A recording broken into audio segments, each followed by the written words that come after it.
Bok,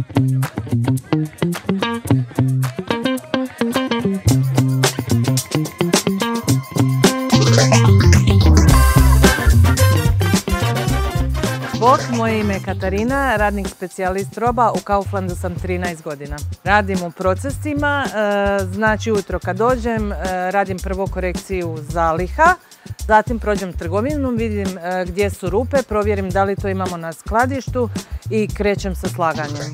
Prvo svi idemo slagati voće i povrće. Kada se to riješi, odem napraviti korekciju zaliha, poslije toga idemo na mliječno. Kada se složi mliječno, onda imamo kavu. Na kavi se dogovorimo koji su nam radni zadaci za ovaj dan, silazimo u poslovnicu i krećemo sa slaganjem robe.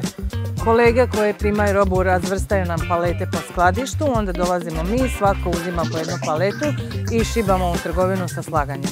Nakon što sam paletu iznijela van, pazim da svaka roba bude na svome mjestu i da svaki proizvod ima svoju cijenu. Ne biste vjerovali koliko praznih kutija ima u trgovini, pokupimo ih sve u Gitter box i nosimo na rampu na prešanje.